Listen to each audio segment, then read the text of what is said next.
Good morning student, welcome to e class. बच्चों, आज हम हिंदी का पाठ 10 हार की जीत पढ़ेंगे, जो एक कहानी है। इसके लेखक है बच्चों सुदर्शन जी, जिनका वास्तविक नाम था बद्रनाथ भट्ट। बच्चों, मनुष्य सामाजिक प्राणी है और समाज में सभी मनुष्यों का अपना एक अलग स्वभाव है, ठीक है। लेकिन हमारे समाज में साधु जन का अपना ही एक स्थान है और उन्हें अपनी बात कहने और दूसरों को सीख देने का उनका एक अलग ही तरीका है, जिस कारण से वो हार कर भी कभी कभी जीत जाते हैं। तो उसी तरह ये एक कहानी है बाबा भारती और खड़क सिंह की, जो हम शुरू करने जा रहे हैं, ठीक है। तो चलिए कहानी शुरू करते हैं। माँ को अपने बेटे, साहूकार को अपने देनदार और किसान को अपने लहलहाते खेत देखकर जो आनंद आता है, वही आनंद बाबा भारती को अपना घोड़ा देखकर आता था। भगवत भजन से जो समय बचता वह घोड़े को अर्पण हो जाता, मतलब कि भगवत भजन करने के बाद बाबा भारती का जो समय बचता वो पूरा जो है वो अपने घोड़े की देखरेख में निकाल देते। वह घोड़ा बड़ा सुंदर था, बलवान था। उसके जोड़े का घोड़ा सारे इलाके में नहीं था। बाबा भारती उसे सुल्तान कह के पुकारते, अपने हाथ से खरहरा करते। खरहरा होता है बच्चों घोड़े के बदन पर रगड़ने वाला जो है लोहे का एक चीज़ होती है, इसे उसको साफ किया जाता है, ठीक है। खुद दाना खिलाते और देख देख प्रसन्न होते थे। ऐसी लगन, ऐसा प्यार, ऐसे स्नेह को कोई सच्चा प्रेमी अपने प्यार को भी ना चाहता होगा। इतना प्रेम करते थे बाबा भारती सुल्तान से। उन्होंने अपना सब कुछ छोड़ दिया था, रुपया, माल, असबाब यानी सामान, जमीन, यहाँ तक कि उन्होंने नागरिक जीवन से भी घृणा थी। घृणा बच्चों नफरत। अब एक गांव से बाहर छोटे से मंदिर में रहते और भगवान का भजन करते थे, परंतु सुल्तान से बिछुड़ने की वेदना असह्य थी उनके लिए। वेदना, दुख, मैं इसके बिना नहीं रह पाऊंगा। उन्हें ऐसी भ्रांति सी हो गई थी, उन्हें भ्रांति, धोखा। उन्हें ऐसा लगता था कि सुल्तान के बगैर जो है बाबा भारती नहीं जी पाएंगे। वे उसकी चाल पर लट्टू थे। लट्टू, चाल पर लट्टू होना, जी जान से पसंद करना। कहते हैं ऐसा चलता है जैसे मोर घन घटा को देखकर नाच रहा हो। यानी जब घन घटा यानी जब बादल छाते हैं तो मोर नाचते हैं। इस प्रकार सुल्तान की चाल बाबा भारती को मनमोहक लगती थी। गांव के लोग इस प्रेम को देखकर चकित थे। कभी कभी कनखियों से इशारे भी करते थे, परंतु बाबा भारती को उसकी तनिक भी परवाह नहीं थी। जब तक संध्या समय सुल्तान पर चढ़कर 8-10 मील का चक्कर न लगा लेते, उन्हें चैन न आता। खड़क सिंह इस इलाके का प्रसिद्ध डाकू था। लोग उसके नाम सुनकर कांप उठते थे। होते होते सुल्तान की कीर्ति उसके कानों तक भी पहुंची। उसका हृदय उसे देखने के लिए अधीर हो उठा। वह एक दिन दोपहर के समय बाबा भारती के पास पहुंचा और दंडवत करके बैठ गया। दंडवत, प्रणाम करना। बाबा भारती ने पूछा, खड़क सिंह क्या हाल है? खड़क सिंह ने उत्तर दिया, आपकी दया है, कहो इधर कैसे आ गए? सुल्तान की चाह खींच लाई। खड़क सिंह ने सिर झुकाकर उत्तर दिया, विचित्र जानवर है, देखोगे तो प्रसन्न हो जाओगे। मैंने भी बड़ी प्रशंसा सुनी है।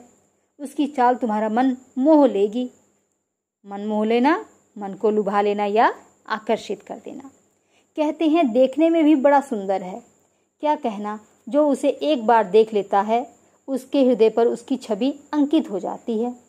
बहुत दिनों से अभिलाषा थी, आज उपस्थित हो सका हूँ। बाबा भारती और खड़क सिंह दोनों अस्तबल में पहुँचे। बाबा ने घोड़ा दिखाया घमंड से और खड़क सिंह ने घोड़ा देखा आश्चर्य से। बच्चों, इसका अर्थ ये है कि घोड़ा क्योंकि बाबा भारती का था और उस तरह वैसा घोड़ा जो है सुल्तान की तरह घोड़ा पूरे इलाके में नहीं था, इसलिए उन्हें इस बात का बड़ा घमंड था। और खड़क सिंह ने भी ऐसा घोड़ा नहीं देखा था, इसलिए वह उस घोड़े को आश्चर्य से देखने लगा। उसने सहस्त्रों घोड़े देखे थे, परंतु ऐसा बांका यानी सुंदर घोड़ा उसकी आंखों से कभी ना गुजरा था। सोचने लगा, भाग्य की बात है, ऐसा घोड़ा खड़क सिंह के पास होना चाहिए। इस साधु को ऐसी चीज़ों से क्या लाभ। कुछ देर तक आश्चर्य से चुपचाप खड़ा रहा। इसके पश्चात हृदय में हलचल होने लगी। बाल को किसी अधीरता अर्थात बेचैनी से बोला, परंतु बाबा जी इसकी चाल ना देखी तो क्या। बाबा जी ने भी मनुष्य थे, अपनी वस्तु की प्रशंसा दूसरे के मुख से सुनने के लिए उनका हृदय भी अधीर हो गया। घोड़े को खोलकर बाहर लाए और उसकी पीठ पर हाथ फेरने लगे। एकाएक उचक कर सवार हो गए। घोड़ा वेग सा उड़ने लगा। उसकी चाल देखकर खड़क सिंह के हृदय पर सांप लौट गया। सांप लौटना बच्चों ईर्ष्या होना। वह डाकू था और जो वस्तु उसे पसंद आ जाए उस पर वह अपना अधिकार समझता था। उसके पास बाहुबल था और आदमी थे। जाते जाते उसने कहा, बाबा जी मैं यह घोड़ा आपके पास रहने नहीं दूंगा। बाबा जी डर गए। अब उन्हें रात को नींद नहीं आती थी। सारी रात अस्तबल की रखवाली में कटने लगी। प्रति क्षण खड़क सिंह का भय लगा रहता है, परंतु कई मास बीत गए और वह नहीं आया। यहाँ तक कि बाबा भारती कुछ लापरवाह हो गए। इस भय को स्वप्न के भय की नाई मिथ्या समझने लगे। नाई मिथ्या किसी झूठे सपने की तरह वो उसे समझने लगे। संध्या का समय था। बाबा भारती सुल्तान की पीठ पर सवार होकर घूमने जा रहे थे। इस समय उनकी आंखों में चमक थी और मुख पर प्रसन्नता। कभी घोड़े के शरीर को देखते, कभी उसके रंग को, और मन में फूले न समाना बहुत प्रसन्न होना। सहसा एक ओर से आवाज आई, ओ बाबा इस कंगले को सुनते जाना। कंगले गरीब। आवाज में करुणा थी, करुणा यानी दया। बाबा ने घोड़े को थाम लिया। देखा एक अपाहिज वृक्ष की छाया में पड़ा कराह रहा है और पूछने लगे, क्यों तुम्हें क्या कष्ट है। अपाहिज ने हाथ जोड़कर कहा, बाबा मैं दुखिया हूँ, मुझ पर दया करो। रामवाला यहाँ से 3 मील है, मुझे वहाँ जाना है। घोड़े पर चढ़ा लो, परमात्मा तुम्हारा भला करेगा। वहाँ तुम्हारा कौन है। दुर्गादत्त वैद्य का नाम आपने सुना होगा, मैं उसका सौतेला भाई हूँ। बाबा भारती ने घोड़े से उतरकर अपाहिज को घोड़े पर सवार कर लिया और स्वयं उसकी लगाम पकड़कर धीरे धीरे चलने लगे। जैसे ही वह घोड़े पर बैठा, सहसा उसे एक झटका सा लगा और लगाम हाथ से छूट गई। उसके आश्चर्य का ठिकाना न रहा जब उन्होंने देखा कि अपाहिज घोड़े की पीठ पर तन कर बैठा है और घोड़े को दौड़ाए जा रहा है। अब तक खड़क सिंह अपनी असली रूप में आ गया था। उसके मुख से भय, विस्मय और निराशा से मिली हुई चीख निकल गई। वह अपाहिज खड़क सिंह डाकू था। बाबा भारती कुछ देर चुप रहे और इसके पश्चात कुछ निश्चय करके पूरे बल से चिल्लाकर बोले, जरा ठहर जाओ। खड़क सिंह ने यह आवाज़ सुनकर घोड़ा रोक लिया और उसकी गर्दन पर प्यार से हाथ फेरते हुए कहा, बाबा जी अब मैं यह घोड़ा नहीं दूंगा, परंतु एक बात सुनते जाओ। खड़क सिंह ठहर गया। बाबा भारती ने निकट आकर उसकी ओर ऐसी आंखों से देखा जैसे बकरा कसाई की ओर देखता है और कहा, यह घोड़ा तुम्हारा हो चुका है, मैं तुम्हें इससे वापस करने के लिए नहीं करूँगा। परंतु खड़क सिंह केवल एक प्रार्थना करता हूँ, उसे अस्वीकार मत करना, नहीं तो मेरा दिल टूट जाएगा।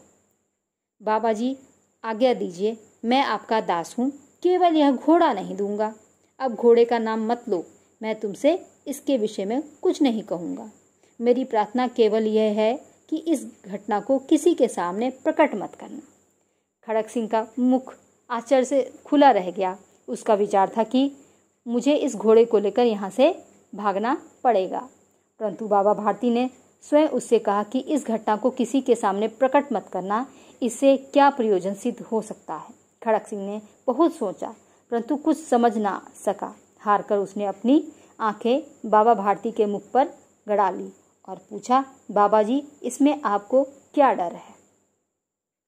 सुनकर बाबा भारती ने उत्तर दिया, लोगों को यदि इस घटना का पता लग गया तो वे किसी गरीब अपाहिज पर विश्वास नहीं करेंगे।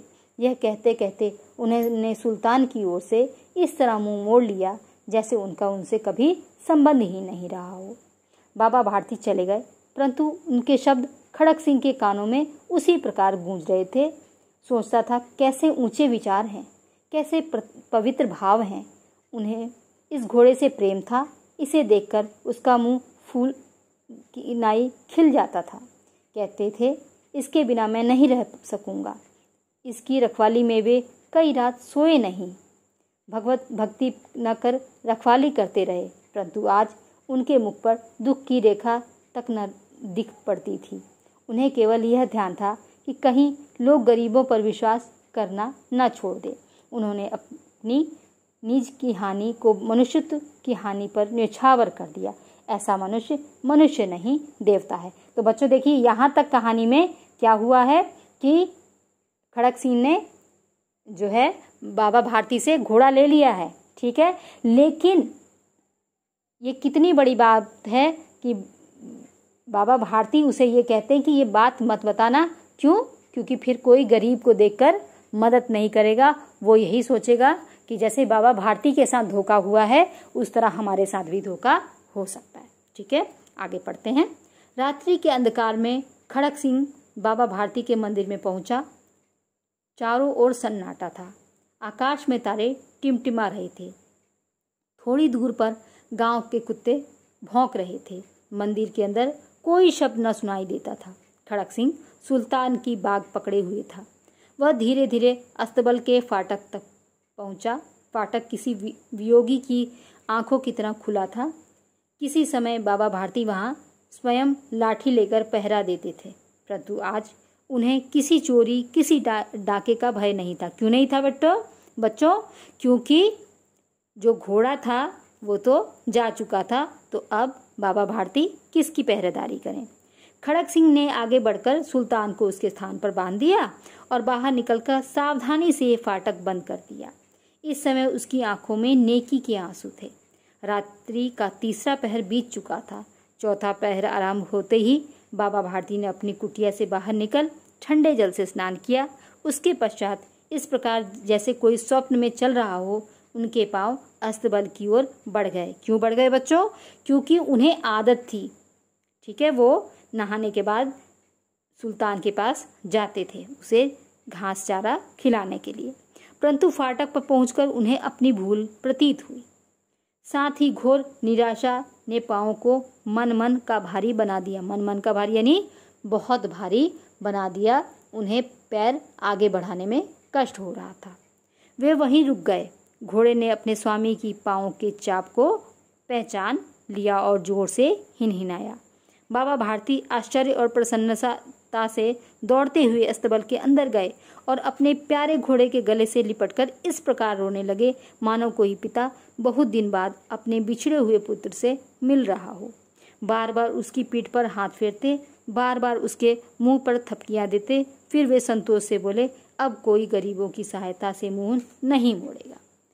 तो देखा बच्चों, किस प्रकार डाकू खड़क सिंह, जो इतना प्रसिद्ध वहाँ का कुख्यात डाकू था, जिसके आगे अच्छे अच्छे खड़े नहीं हो पाते थे, उसे एक साधारण से साधु ने किस प्रकार सीख दी। ठीक है बच्चों, उम्मीद करती हूँ आपको ये कहानी बहुत अच्छी लगी होगी। इस कहानी को ध्यान से याद कीजिएगा। ठीक है, ओके, थैंक यू।